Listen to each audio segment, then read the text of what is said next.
The views expressed on the Nova Society are those of the panelists and guests and do not necessarily reflect the views or opinions of the Phoenix Research Institute or any institution which any panel member is associated. Welcome back to the Nova Society, a space where dialogue deepens understanding and civic responsibility comes to life. I'm Dr. Mark Bound, joined by our regular panel, Dr. Scott Gershwer and Dr. Brooklyn Ann Weldon. Together, we'll unpack the stories that matter most, exploring the headlines, the history, and the big ideas shaping today's conversations. Let's dive in and hear what the panel has for us today. Okay, Brooke, what do we got next? All righty, thank you. So today we have a question from Tonya. I think it's Tonya, not Tonya. I'm hoping I'm pronouncing your name correctly, who lives in Zephyrhills, Florida. And Tonya asks, I see that the GOP has lost another seat in an area that Trump won by double digits. Eric Gislder, I think that's what it is, beat the Republican in the 121st House District in Georgia. I know you were talking about the different Republican congresspeople possibly leaving early. Do you think this trend of special election success for the Democrats might continue if there is a mass exodus by Republican members? Might even the MTG district go Democrat? Oh, those are excellent questions, Tonya. Thank you for asking. I don't know about the MTG district. I don't know enough about Georgia. Mark Scott, what do you say? Well, so I mean, Zephyrhills? Zephyrhills, yes, just outside of Tampa. Right, outside of Tampa, Pasco County. Pasco County, yes. Yep. A little inland for me, but yeah. but I think it's only a 20-minute ride to Clearwater Beach, Scott. Oh, okay. I guess I could spend 20 because minutes. It's kind of like with traffic. That's 2.5 hours. Yeah. A good beach day. Pretty much.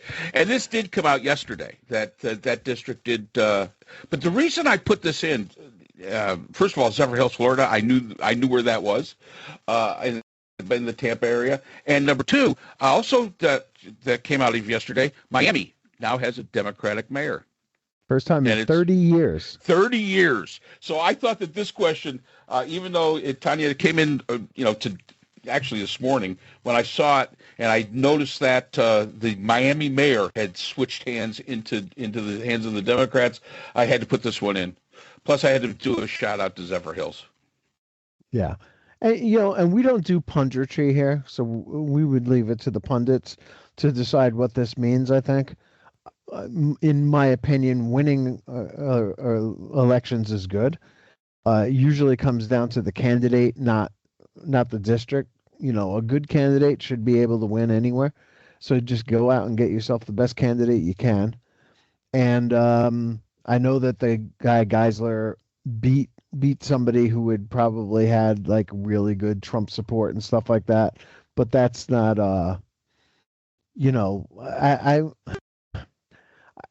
Again, at the risk of sounding like a pundit, I don't think that Trump has the coattails that he used to have because things aren't going all that well. Like even, I think something like 70% of Republicans say he's handling the economy badly. So it's not, he's not the same guy that he was. He held a rally last night in Pennsylvania in the Poconos, and I think it was like half the room maybe was attending it. It's not like the old days when he used to get really, really big crowds at rallies. I just don't think he has the cachet that he used to have. No, and the reason I found this interesting was, aside from the fact that, it's another flip, exactly. Trump won the 121st district, House district, that area by 12 points. Now, we talked about, last week we talked about some of the special elections that have gone, really the Democrats have overperformed, even if they haven't won. Like a district that Trump won by, say, 36 points, that Democrat maybe only won by 9, or that Republican only won by 9. That's a big shift. So, and again, not to sound like a pundit, but I mean, you got to look at some of this stuff and you got to say, ooh, I'm seeing a pattern here. It kind of hard to ignore it. And yeah, we are. And now Miami, same thing, 30 years since Miami's had a Democratic mayor. So there's got to be something to it. We will leave it to the pundits to make their predictions on what's happening. But I think when we start looking at these special elections, I think it's a very interesting phenomena that's happening. And I guess my only pundit thing would be, what's the one thing that is what's the thing that's the same here, and that is the Republicans and Trump. It's not going well, and the voters are tired of it. So yeah, I think this might continue. And if there is a mass exodus by the Republicans prior to their terms running out, I don't know what's going to happen. I mean, it could be very interesting. Well, I mean, I think what might be most interesting about that happening, and I think I read yesterday that like as many as 20 more members of Congress are thinking about quitting or not running for re-election. Is that what we've seen over the years is that when somebody quits the Republican Party and isn't running for election anymore, all of a sudden they start telling the truth. Amazing, isn't it? Yeah. And we've seen this time and time again. I remember Coker from Tennessee, when he did it. Marjorie Taylor Greene, of course, is now doing it. And you see people who no longer have fear of Trump because they're not interested in running again anyway, are now beginning to tell the truth about what they experienced during the Trump administration, why they lived in fear, what it was that Trump, what was the basis of Trump's hold on them. And we probably could get back to like a fairly normal reckoning of a despot, basically, who controlled with an iron fist his party, and that they've had enough of it, and they want to get their party back. But they can't run for office and do that because they fear the base. And this, like, what a wonderful thing it would be to have all these people who were lying to us all these years start telling us the truth. Yep. And whenever they talk about the violent lefties, the violent left, Marjorie Taylor Greene talked a lot of crap for 10 years. And she was never threatened by the lefties. Now that she's gone against Trump, there's death threats on her, death threats on her company, death threats on her children. That does say an awful lot about who really is the violence. And I got breaking news here, Scott. Breaking news. Mm-hmm. You're going to hate it. Pete Alonso has agreed to a 5-year, $155 million deal with the Baltimore Orioles. Wow. Wow. Yeah. Damn. That just took the conversation. I mean, sorry, Tonya, but that was big breaking news. I felt like Wolf Blitzer there for a moment. Oh no, I'm sorry. We're not. Sorry, Zephyrhills. We're not talking about the elections anymore. We're talking. This is my theory. All right. All right. He got Uncle Steve got his casino last week. Yep. New York has awarded his company the rights to a casino that is going to replace all the chop shops that are around Citi Field right now, with a $8 billion investment in this huge casino. And I don't think he cares about the Mets anymore. That's what this is saying to me. He's like, oh, the Mets served their purpose. I got my casino, and now that's my number one interest. I have no more interest in the Mets and investing in the Mets. Oh, what a disaster. I mean, yesterday was bad enough, but losing, why would you lose Pete? He gambled and he won. Pay the man his money. Did they even did they make him an offer at all? Was there any kind of offer?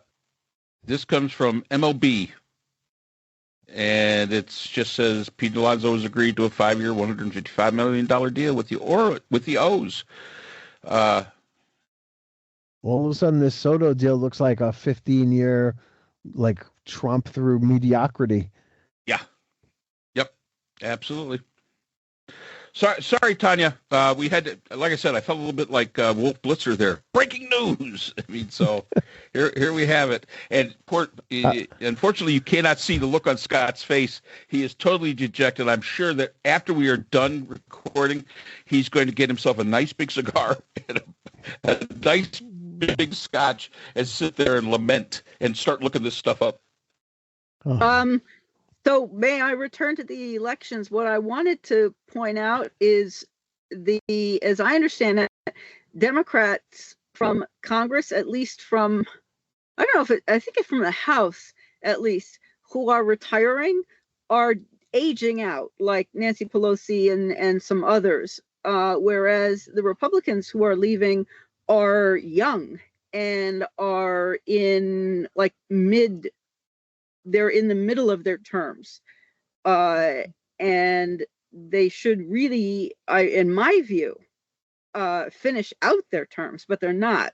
And they're not of really retirement age as far as aging out is concerned. So there's a very large difference between the two parties. So I wondered if you might speak to that, although I don't know if Scott's going to be ready to speak to anything. He looks like he's about to melt into a little grease spot on the floor. Well, here's one of the things. Who cares? Yeah, this guy's who cares now. I don't care about any of this. Yeah. This is why term limits would be such a good idea. Then you don't run into this problem. There are so many people that have been there for forever. Can you term limit a owner of a team? I don't know. I don't see that. I don't see this working. That's still dejected. This is where term limits would come in very, very handy. And I understand the idea behind, why you don't want them because of seniority and the way it works. We'll just change the system a little bit, and fix the system as far as committee appointments and things like that. Actually, put people that know what the hell they're talking about on these committees. That would be like a nice idea for a change.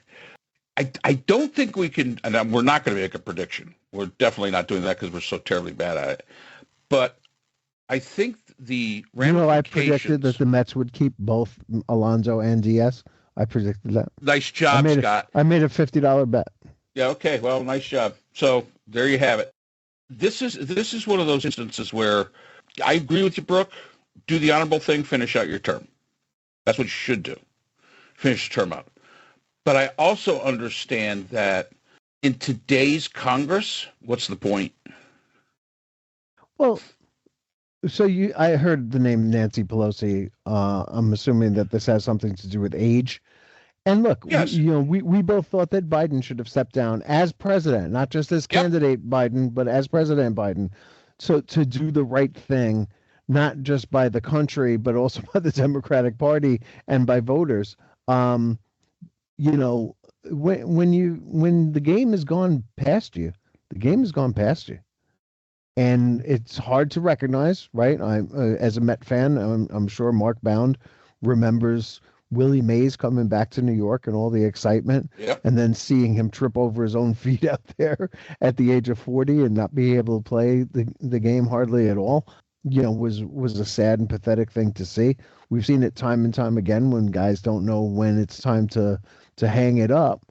And look, in a podcast a week or two ago, I was lamenting the fact that these older baby boomers and the generation above them have hung around so long. They just refuse to let younger people come in and revitalize the country and the party and everything, that it's been a disaster for everybody. The olds have to know when it's time to hang up too. And you can't keep clinging to power all the time. So I, whereas I do think that the classy thing to do would be to finish your term, I think it's also important to know when the jig is up, and I'm talking to you out there. What's that dude's name out in Kansas or Nebraska or wherever, who's like 99 years old? That it's time to go and let some younger people come in. I'm even a little distressed, about the situation in Maine, where the governor was kind of an older woman is going to be running for the Senate against Susan Collins. I mean, it's bad enough Susan Collins is so old and really can't think straight anymore and keeps being abused by smarter people than she is. She might have had a capability at one time, but she doesn't anymore. Even Angus King, I think, has probably got to hang it up soon, up there in Maine. We've seen this. Schumer probably ought to. Yeah, Schumer. Yeah, I mean Schumer's probably relatively young compared to some of these other people, but yeah, it's time for him to go. You know, let others lead if you can't. You're not doing it anymore. You're not at the top of your game. You got to get out. But all these people who are leaving the Republican, who are saying I'm done. This is the best thing that can happen. I'm going to come back to this again. Start telling the truth. Yep. This has been a disaster. The party line of the Republican Party, where you've got a president who says, up is down and the sky is yellow and all this, it's enough. Start getting back to being a truthful party and telling people the truth. Trickle down economics has not worked. Sorry, it doesn't work. It doesn't trickle down. It's not helping anybody. Our income inequality is unsustainable. It's time to do stuff about the problems that we have, the systemic problems that we have, not just the sort of superficial problems that we have, if we want to continue this United States of America. And it's just, they've got to go. And they've got to start. And once they're free, I suppose they can do what they've not been able to do up until now, which is come clean. Absolutely. So what do you think of, and this is a little off the topic, but what do you think about Jasmine Crockett going to run for Senate in Texas? Yeah, I think it's terrific. And I know Aldred has already dropped out, and I think Tallarico should drop out too. Let her have the field. This is, she's fantastic. She is. I'm really a big fan. Yep. And it's time to get good. You got to have good candidates. And that is the most important thing. And we've seen this time and time again. We saw who ran against Herschel Walker on the Democratic side. Who was it? Warnock? Wasn't it Warnock? Right. I mean, that is a mismatch. Yeah. Right? That is a qualitative mismatch. Yeah. And it is so nice to be on the side of the right, the right side of things, rather than having, a celebrity, try to make it, who really doesn't seem like he can tie his own shoes. And, we see it again and again. I mean, this, I was just reading about the Trump rally again last night, and he said that he's had 3 recent cognitive tests. 3, dude, obviously something's wrong with you, or they wouldn't keep sending you for these tests. Maybe it's time for him to step down. Yeah, really, it is. Yeah, in Texas, John Cornyn, who actually, he's been there for a really long time. I think he retired and came back, right? Yeah, he was out. Yeah, and he's going to be running against, right now, Ken Paxton, who has so much baggage. He's the Attorney General. Fiend. That dude is a fiend. Yeah, absolutely horrible. And Jasmine Crockett, I think that's wonderful. And it'll be really interesting. And I think the time is right in Texas. At least I hope it is, because to win to be a Democrat and win a statewide anything in Texas is almost impossible. But now with things the way they are, with the dissatisfaction with the Republican Party all over the place, maybe it is time. Maybe it is time for a Jasmine Crockett to come in there and getting these young people with young ideas, who are, real fighters, who understand the needs of the people and have just not been in that ivory tower of the Senate or the House of Representatives for so doggone long that they're totally out of touch. And if you want to know how out of touch your representatives can be, take a look at some of the town halls that these Congress people are going to. And they're getting shouted down because their constituents are saying, you're not doing anything for me. Nothing for me. Why are you there? And this may be the time. This may be Trump's true legacy, was that, after suffering through 8 years of him and 8 years of really bad policy, it was an opportunity to reform the Republican Party to something that is a little bit more recognizable and a little bit more sane, and maybe a resurgence in more centrist ideas. Because I think all three of us remember when you really couldn't point to too many people in the Republicans that were far right, that were far right. Basically they were kind of center right. Same thing with the Democrats. You didn't find any that were far left. They were kind of center left. And that, being that close, that allowed for the government to work. It is just since the introduction of all of these way out there kind of things, that the issue has come to what it is today. And I think young people are the answer. I truly do. Young people are the answer. Let the next generation have a shot. We had our shot, and we didn't do so good at the very end of it. So let the young people have a shot. All right. Well, I'm going back to bed.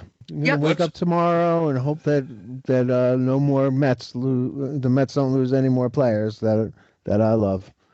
I hear you. And that's all the time we have for today's episode. The Nova Society is a production of Nova Society Media, a division of the Phoenix Research Institute. We want to thank our production partners, Buzzsprout, who hosts the Nova Society, Audacity, our editing team, Apple Podcasts, the largest source of podcast and music online, Spotify, the most popular platform for the Nova Society, and iHeartRadio, your destination for all things music and podcasting. The Nova Society is available on all of these and other quality platforms listed in our description. And most importantly, we want to thank you, our listeners. Without your support, the Nova Society could not be possible. If you haven't already, please consider subscribing on the platform of your choice. It's easy, it's free, and helps our channel grow. For questions or comments, you can reach us at nova.society.podcast@gmail.com. So on behalf of Dr. Brooklyn Ann Weldon, Dr. Scott Gershworth, and all of our production partners here at the Nova Society, I'm Dr. Mark Bound. Remember, the true power of society is knowledge. Thank you for listening, and we hope to see you again next time. We'd like to thank our sponsor for this episode, the Phoenix Research Group, an independent research consortium dedicated to providing solutions to social and political issues for NGOs and international government agencies. Through multidisciplinary, nonpartisan, and unbiased research, the Phoenix Research Group advances understanding and practical strategies for complex challenges. The Phoenix Research Group is a division of the Phoenix Research Institute, the producer of the Nova Society podcast.